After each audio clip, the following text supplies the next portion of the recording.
नमस्कार, मैं हूं अनुप कुमार चौरसिया। आप देख रहे हैं पब्लिक आईवी बिलासपुर छत्तीसगढ़। मैं हमारे साथ मौजूद हैं जो है रतनपुर नगर पालिका परिषद के जो अध्यक्ष लोकुश कश्यप जी। इनसे बात करूंगा क्योंकि अभी 2 दिन पहले पूर्व मुख्यमंत्री भूपेश बघेल का एक बयान आया कि 5 साल में जब तक हमारी सरकार रही तब तक छत्तीसगढ़ का नाम देश विदेश में लिया जाता था, लेकिन भारतीय जनता पार्टी की जब से सरकार आई है प्रदेश के अंदर लगभग 1.5 साल हो गया है और लोग जो है छत्तीसगढ़ का नाम लेना पसंद नहीं करते। इसी मुद्दे पे बात करेंगे। अध्यक्ष जी, जो है भूपेश बघेल जी ने जो बयान दिया है उस पर आप क्या कहना चाहेंगे?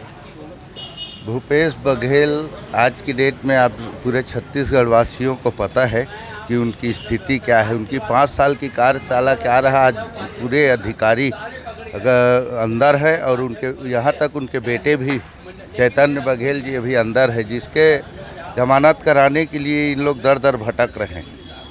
और जिस प्रकार अपने कार्यकाल का वो व्याख्यान कर रहे हैं वो बिल्कुल होती है। आज भारतीय जनता पार्टी की सरकार आने के बाद छत्तीसगढ़ में सुशासन की सरकार है।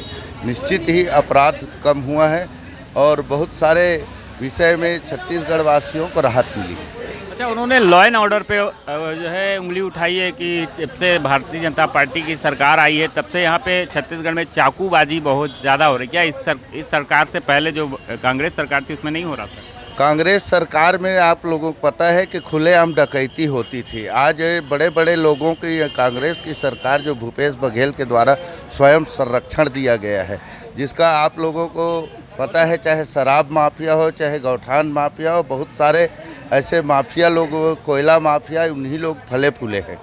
और भूपेश बघेल को भारतीय जनता पार्टी की सरकार के विषय में कहने के अधिकार नहीं। मेरा एक लास्ट क्वेश्चन है, ये भी नरुआ गरुआ जो गौठान चालू किया था कांग्रेस पार्टी ने, तो उनका कहना है कि कहीं ना कहीं भारतीय जनता पार्टी ने जो है गौठानों को बंद कर दिया है। इस पर आप क्या जब से भूपेश बघेल का गौठान योजना चालू हुआ है, पूरे छत्तीसगढ़ के किसी भी सड़क में जाइए आपको सिर्फ गौ माता ही नज़र आएगी। आज के डेट में गौशालाओं में और जो सड़क किनारे एक्सीडेंटल गायों की भरमार लगी हुई है, जिसका अगर किसी को श्रेय जाता है तो सिर्फ भूपेश बघेल को जाता है। उनके कार्यकाल में जिस प्रकार गौ माता की दुर्दशा हुई है, ऐसा कभी कोई कल्पना भी नहीं किए थे छत्तीसगढ़ में। मेरे बताइए आप लोग कि हमारे आपके नगर पालिका एरिया में जो अभी तक ऑलरेडी वहाँ पर गौठान बन चुका है, इसलिए गौठान 1 एकड़ में नहीं बनाया जाता, वो गलत तरीके से उन लोग चयन किए थे। वो स्थान किसने चयन किया? वो कांग्रेस गवर्नमेंट में चयन हुई थी। कांग्रेस गवर्नमेंट में चयन नहीं हुई थी। यहाँ पर मैं आपको बताना चाहूँगा कि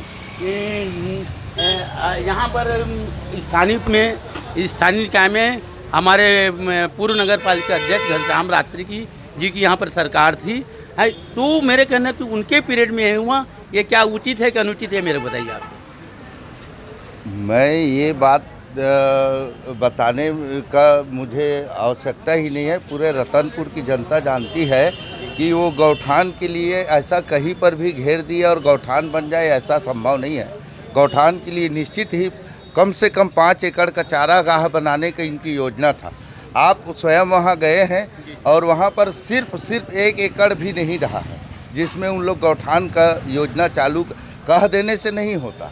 सिर्फ नाम के लिए गौठान योजना चालू कर रहे हैं, इससे कोई माने उसका विभाग पूर्ति नहीं हो सकती। अच्छा, मेरा एक क्वेश्चन है अध्यक्ष जी, सिर्फ लास्ट, स्वच्छता को लेकर के कहीं ना कहीं करोड़ों रुपए हमारी केंद्र सरकार भी खर्च कर रही है, राज्य सरकार भी कर रही है।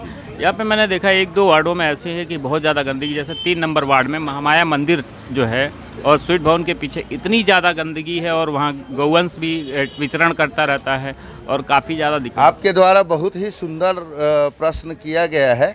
मेरे द्वारा अभी नवरात्रि से पहले और उससे पहले मेरे परिषद के आते ही महामाया परिसर से कम मैंने 4 ट्रक मैंने गंदगी को सफाई कराया। 4 ट्रक मटेरियल वहाँ महामाया ट्रस्ट वालों के द्वारा फेंका गया था और उसकी सफाई मैंने कराया था। आप स्वतः उसको देखे थे। अभी जो कल्पेश्वरा तालाब में भी मैंने 2 ट्राली, ट्रैक्टर की 2 ट्राली कचरा उठवा के फेंकवाया था, लेकिन महामाया ट्रस्ट के लोग सिर्फ यहाँ पर भ्रष्टाचार को अंजाम दे रहे हैं। किसी प्रकार की उनके उसमें सेवा भाव नहीं है। और अभी भी कल्पेश्वरक जाके देखिए उनके द्वारा किस प्रकार अवैध अतिक्रमण करके व्यावसायिक लाभ उठा रहे हैं। ये थे हमारे साथ नगर पालिका परिषद के अध्यक्ष लौकुश कश्यप जी, जिन्होंने नगर के विकास के लिए कुछ बातें रखी और विपक्ष की जो है सवाल थे उनका भी जवाब दिया।